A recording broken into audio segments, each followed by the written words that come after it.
এত ভিডিও বানিয়ে কি হবে? আমার ভিডিও তো কেউ দেখেই না। তাহলে শুধু শুধু ভিডিও বানিয়ে কি লাভ আছে?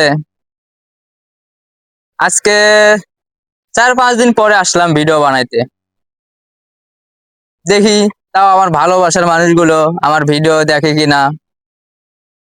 দেখেন, আমার ভিডিও করার জন্য ক্যামেরাম্যান, শুধু একটা লাঠি আর একটা অল্প দামের একটা সেলফি স্টিক। কি করব বলেন? আমার ভিডিও বানানো দেখে তো সবাই হাসাহাসি করে। তাহলে ক্যামেরাম্যান কোথায় পাবো? আর ভিডিও কোথা থেকে বানাবো? তাই নিজেই নিজে ভিডিও বানাই, একটু ভালো লাগে, সময় পাই, একটু সময়টাও কাটে যায় ভিডিও বানালে। সব সময় মন মরা হয়ে থাকি, কাজ কাম করে বেড়াই, তো একটু সময় পাই, আসি ভিডিও বানাইতে। ভিডিও বানাইতে ভালো লাগে, এই জন্যই শুধু একটু ভিডিও বানাই।